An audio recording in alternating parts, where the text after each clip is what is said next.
been working hard, push and get my weight up. First things first, as you can see me test riding a scooter with this jacket on, and this is not a proper riding jacket because the bag which I had kept my jacket in got lost while coming from Delhi to Chennai.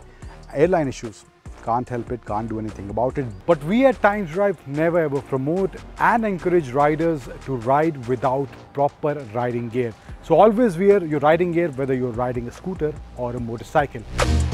खैर, कहानी को आगे बढ़ाते हैं। जिस मकसद के साथ मैं चेन्नई में यहाँ पे आया हूँ, जिस कहानी को बताने मैं चेन्नई में आया हूँ, वो कहानी है इस एम्पेयर प्राइमस इलेक्ट्रिक स्कूटर की। Ampere, in case you don't know, we स्कॉटन एक बहुत जाना माना ब्रांड है, उनका ही ये 2 व्हीलर इलेक्ट्रिक ब्रांड है और ये नया प्राइमस स्कूटर एम्पेयर लेकर आई। एक हाई स्पीड स्कूटर जिसे एम्पेयर कह रही है वो लेकर आए हैं। इस स्कूटर में in terms of design, in terms of features, in terms of ride quality, performance, range, क्या क्या ऑफर एम्पेयर इस प्राइमस पे कर रही है, उन सभी के बारे में बात करेंगे। और वीडियो के अंत में हमेशा की तरह मैं आपको बताऊंगा 3 धांसू और 3 नॉर्थ धांसू एलिमेंट्स मुझे क्या लगे इस एम्पेयर प्राइमस के बारे में। नमस्कार, स्वागत है आप सभी का टाइम्स ड्राइव में। मैं हूं अंकुर तनेजा। शुरुआत करते हैं इस रिव्यू की।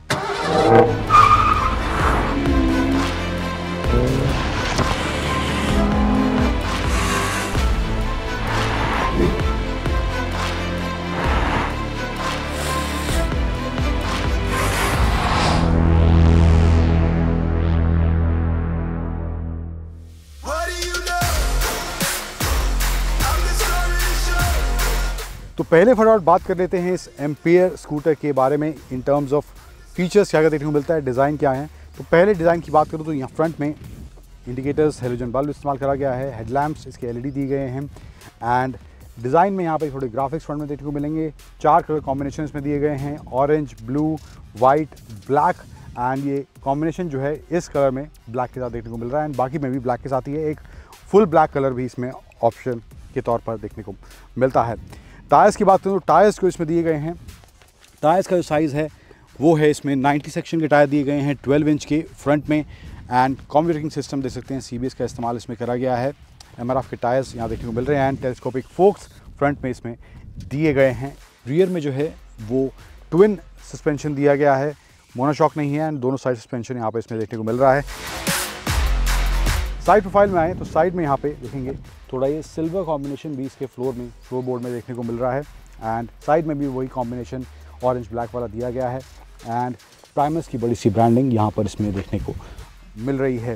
So overall in terms of मैं कहूँ quality wise, fit and finish के हिसाब से मुझे स्कूटर काफ़ी सॉर्टेड लग रहा है। कोई दिक्कत in terms of fit and finish यहाँ पर इसमें देखने को नहीं मिलती जो अमूमन नए ब्रांड्स के स्कूटर में देखने को मिलती है। हालांकि ये बहुत नया ब्रांड नहीं है। एम्पेयर ब्रांड अपने स्कूटर 5000 के आसपास ऑन एवरेज मंथली बेचता है। स्कूटर ऑलरेडी इनके बिक रहे हैं। मैग्नस ऑलरेडी एक स्कूटर है जो कि एक सिटी राइड के हिसाब से कहीं लो स्पीड स्कूटर है, बट ये एक हाई स्पीड स्कूटर प्राइमस के तौर पर एम्पेयर लेके आई है। टॉप स्पीड की बात करूँ तो अराउंड इसका 90 किलोमीटर पर आवर के आसपास इसका टॉप स्पीड जाता है एंड 3 मोड इसमें दिए गए हैं। पावर है, सिटी है, इको मोड, 3 मोड दिए गए हैं एंड तीनों मोड के हिसाब से स्पीड डिफर करता है। 40 के आसपास का टॉप स्पीड इको में है। उसके बाद सिटी में जाएँ तो वहाँ पर तकरीबन 60 के आसपास है एंड पावर मोड में हालांकि क्लेम जो है 77 कर रही है एम्पेयर टॉप स्पीड, बट 90 के आसपास मैं इसके जो स्पीडोमीटर है वहाँ पर देख रहा था, टॉप स्पीड 90 के आसपास जा रही है। टेल लाइट की बात करूँ तो यहाँ पे जो है टेल लाइट हेलोजन बल्ब का इस्तेमाल है। टेल लाइट में एलईडी यहाँ नहीं दिया गया है एंड इंडिकेटर सेम यहाँ पे हेलोजन बल्ब का इस्तेमाल इंडिकेटर्स में भी इसमें किया गया है। ग्रैब रेल प्लास्टिक नहीं है, मेटल में दिया गया है, विच इज़ गुड। ये कुछ चीज़ें हैं जो दिखाती हैं बिल्ड क्वालिटी में एम्पेयर ने कॉम्प्रोमाइज़ करने की कोशिश नहीं की है। एंड रियर टायर की बात करूँ तो यहाँ पर भी 12 इंच 90 सेक्शन का ही टायर इसमें इस्तेमाल करा गया है एंड ये जो स्कूटर है हब मोटर माउंटेड नहीं है इसमें क्योंकि ये बेल्ट ड्रिवन स्कूटर यहाँ देखने को मिल रहा है। ओवरऑल डिज़ाइन मैं कहूँ स्कूटरिश या नॉर्मल आई स्कूटर जैसे देखने को मिलते हैं वैसा ही डिज़ाइन देखने को मिल रहा है जो उमन स्कूटर्स की हम देखते आए हैं, जो आप देख रहे हैं वैसा ही कुछ डिज़ाइन यहाँ पर इसमें इस्तेमाल करा गया है।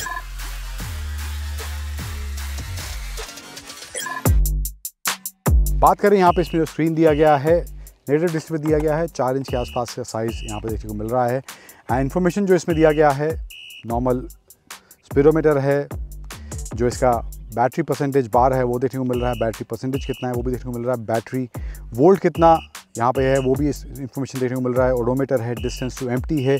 हर मोड में 3 मोड जो दिए गए हैं, हर मोड में अलग आपको इसमें रेंज, डिस्टेंस टू एम्प्टी देखने को मिलेगा। टाइम है एंड मोड कौन सा स्विच कर रहे हैं वो भी मोड का डिस्प्ले यहाँ देखने को मिलेगा। एंड ऑल्सो एफिशिएंसी किस तरह से आ रही है स्कूटर जब आप रेव कर रहे हैं या धीरे चला रहे हैं, तो वो एफिशिएंसी भी यहाँ पे इसमें डिस्प्ले में देखने को मिलेगी इसके। एंड इसके साथ साथ इसमें कनेक्टेड ऐप भी दिया गया है, उसका भी ऑप्शन है जिसमें आप टर्न बटन, नेविगेशन, कुछ और स्मार्ट फीचर्स एक्सेस कर सकते हैं। विजिबिलिटी मुझे इसकी ज़्यादा अच्छी नहीं लगी, स्पेशली इस तेज़ धूप में कुछ जो डिजिट्स हैं यहाँ पे विजिबल नहीं हो रहे हैं, तो मुझे लगता है वो थोड़ा सा एरिया है जहाँ पर इसके स्क्रीन में इंप्रूवमेंट की गुंजाइश है। फिर बटन्स लेफ्ट साइड में high beam, low beam, indicator, reverse का ऑप्शन भी यहाँ देखने को मिल रहा है। हॉर्न राइट साइड में आए, हेडलाइट ऑन ऑफ करने का बटन अलग से दिया गया है। मोड्स के बटन दिए गए हैं, सिटी, पावर, इको एंड यहाँ पे इग्निशन स्विच देखने को मिल रहा है। एंड बटन की क्वालिटी भी मुझे ज़्यादा खास देखने को नहीं मिली। इसके अलावा थोड़ा सामान रखने की यहाँ जगह दी गई है एंड एक हुक दिया गया है की, एंड यहीं से इसको बूट को आप ओपन कर सकते हैं। नीचे यहाँ पे इसका एक चार्जिंग पॉइंट यहाँ पे देखने को मिल रहा है इस स्कूटर के अंदर। एंड एक यहाँ पे नीचे एक USB चार्जिंग पोर्ट भी इसमें इधर देखने को मिल रहा है। बूट की बात करें तो बूट में जो स्पेस दिया गया है वो है अराउंड 22 लीटर्स का, तो स्पेस अच्छा खासा है। बहुत ज़्यादा इस तरह के स्पेस के नंबर, बूट स्पेस के नंबर आजकल हमें स्कूटर्स में देखने को मिल रहे हैं। चाहे ओला की बात हो या रिवर का स्कूटर आया था, तो वहाँ पर काफ़ी ज़्यादा स्पेस अब EV जो ब्रांड्स हैं ऑफर कर रहे हैं। एक लाइट भी यहाँ पे दी गई है, जिस जब आप स्कूटर को ऑन करेंगे तो ये लाइट ऑन हो जाएगी। आप सोच रहे होंगे तो ये लाइट ऑन ही रहेगी क्या? नहीं, जो आप इसके सीट है उसको नीचे करेंगे, जैसे कि ये बटन यहाँ दबेगा तो लाइट ऑटोमेटिकली ऑफ हो जाएगी। एंड नीचे इसका ये बैटरी पैक यहाँ पे इसमें मिल रहा है। ग्राउंड क्लियरेंस की बात करूँ तो अराउंड 160 मिलीमीटर का ग्राउंड क्लियरेंस इस स्कूटर में दिया गया है।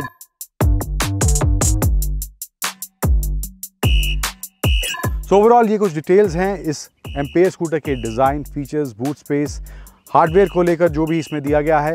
But in terms of range अगर बात करूं तो रेंज इसकी जो है वो क्लेम कर रहा है एम्पियर, अराउंड इसका रेंज 107 किलोमीटर्स पावर मोड में। तो रेंज कैसा है थोड़ा बहुत वो टेस्ट करेंगे, और ओवरऑल राइड क्वालिटी कैसी है, हैंडलिंग कैसी है, आगे आने को बढ़ाते हैं और बात करते हैं उन सभी डिटेल्स के बारे में। तो आगे बढ़ते हैं, बात करते हैं इस प्राइमस के बारे में in terms of performance, ride quality की, हैंडलिंग वगैरह कैसी है इसकी। तो टॉप स्पीड जैसे कि मैंने बताया 90 के आसपास टच कर लेता है, रिवर्स मोड का ऑप्शन दिया गया है एंड 0 to 40 टच कर लेता है अंडर 5 सेकंड्स में। एंड जो बैटरी इसमें इस्तेमाल करी गई है वो LFP है, लिथियम आयन नहीं है, बल्कि लिथियम फेरोफॉस्फेट बैटरी पैक का इस्तेमाल इसमें करा गया है। फिर चार्ज टाइम की बात करें तो चार्ज टाइम जो है इसमें अगर 15 एम्प से आप चार्ज कर रहे हैं तो तकरीबन 4 घंटे का ये टाइम लेने वाला है स्कूटर, और फास्ट चार्ज कर रहे हैं 30 एम्प से तो 2 घंटे में ये स्कूटर चार्ज होएगा। इसके अलावा मोड्स दिए गए हैं, eco, city, power and also reverse mode भी इसमें देखने को मिलता है। ओवरऑल जो कर्व वेट है 130 kg का वेट इसका ओवरऑल कर्व वेट देखने को मिलता है इस स्कूटर का। राइड क्वालिटी की बात करूँ तो पोस्चरिंग जो है मुझे इस स्कूटर की काफ़ी अच्छी देखने को मिली, काफ़ी रिलैक्स, काफ़ी कंफर्टेबल पोस्चरिंग इसकी देखने को मिलती है। चेन्नई के पास वेल्लोर में हम एक्चुअली हैं, तो यहाँ पे थोड़ा बहुत चलाया अंदर सिटी में, और हाईवे पर भी थोड़ा बहुत मैं इसको ले गया, तो स्कूटर परफॉर्मेंस के मामले में अच्छा देखने को मिल रहा है, और साथ ही साथ इसकी जो राइड क्वालिटी और हैंडलिंग वाला एरिया है वहाँ पर भी स्कूटर का बैलेंस मुझे अच्छा देखने को मिला है। बात करें डिफरेंट मोड्स में, जब मैं इसको चला रहा था तो इको में चला रहा था तो ऑब्वियसली वहाँ पे ज़्यादा किक शुरुआत में देखने को नहीं मिलता। हालांकि पावर मोड में भी जब मैंने इसको स्विच करा तो वहाँ पे भी बहुत ज़्यादा kick in terms of electric scooter है कहीं, तो वो किक थोड़ा सा मिसिंग मुझे शुरुआत में महसूस ज़रूर हुआ। लेकिन ओवरऑल परफॉर्मेंस सिटी और हाईवे कॉम्बिनेशन के हिसाब से मुझे लगता है काफ़ी सॉर्टेड यहाँ पर फील हो रहा है। And overall in terms of seat comfort भी स्कूटर का कॉम्बिनेशन अच्छा देखने को मिल रहा है।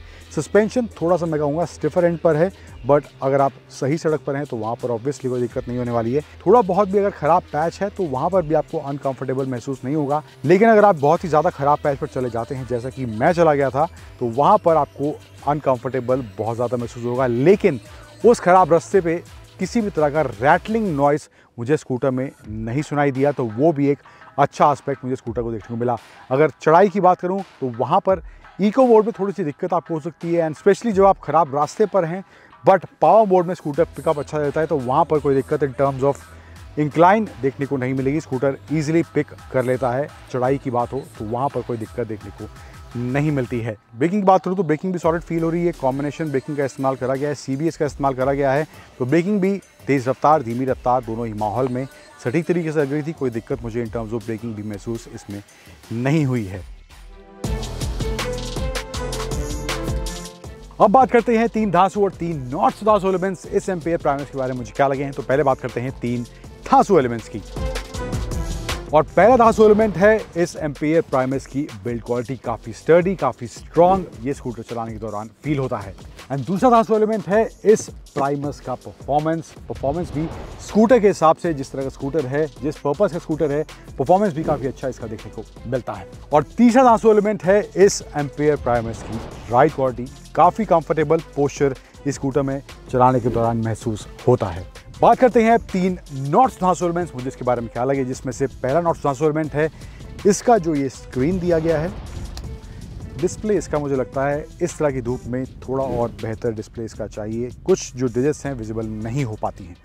देन दूसरा नॉट्स धांसू एलिमेंट है इसकी जो बटन्स और ओवरऑल प्लास्टिक बिल्ड क्वालिटी जो है वो मुझे ज़्यादा अच्छी देखने को नहीं मिली है, तो ये थोड़ा बहुत मुझे लगता है बेटर हो सकता था। देन तीसरा और फाइनल नॉट्स धांसू एलिमेंट जो मुझे इसका लगा है वो है इसके री सस्पेंशन, थोड़ा ज़्यादा स्टिफ मुझे महसूस हुआ। अगर आप ख़राब पैच पर चला रहे हैं तो वहाँ पर आपको थोड़ा अनकंफर्टेबल ज़रूर महसूस होने वाला है। So overall as a package की बात करूँ इस एम्पेयर प्राइमस स्कूटर के बारे में, तो प्राइस की बात करें तो 1,10,000 के आसपास इसका प्राइस रखा गया है। प्राइस के हिसाब से मुझे लगता है फीचर्स थोड़े ज़्यादा होने चाहिए थे, या फीचर्स अगर इतने ही रखने थे तो प्राइस थोड़ा सा कम और हो सकता था। इसके अलावा डिज़ाइन भी काफ़ी बेसिक है, अगर आप थोड़ा फ्यूचरिस्टिक या थोड़ा डिस्टिंक्ट डिज़ाइन देख रहे हैं तो वहाँ पर ये एम्पेयर प्राइमस आपके उस ब्रैकेट में फिट नहीं बैठ पाएगा।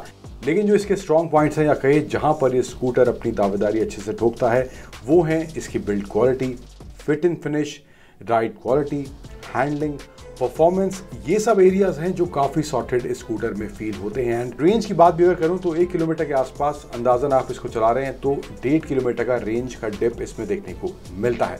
सो इन सब चीज़ों को मद्देनजर रखते हुए इसके जो स्ट्रॉन्ग पॉइंट्स हैं वो आपके उस ब्रैकेट में फिट बैठते हैं जहां पर आपकी ज़रूरत उसी तरह की है। तो उन चीज़ों को ध्यान में रखते हुए या उन चीज़ों को दिमाग में रखते हुए मुझे लगता है अगर आप स्कूटर लेना चाहते हैं तो वहां पर एम्पेयर का ये प्राइमस एक अच्छा इलेक्ट्रिक स्कूटर आपके लिए ज़रूर बन सकता है।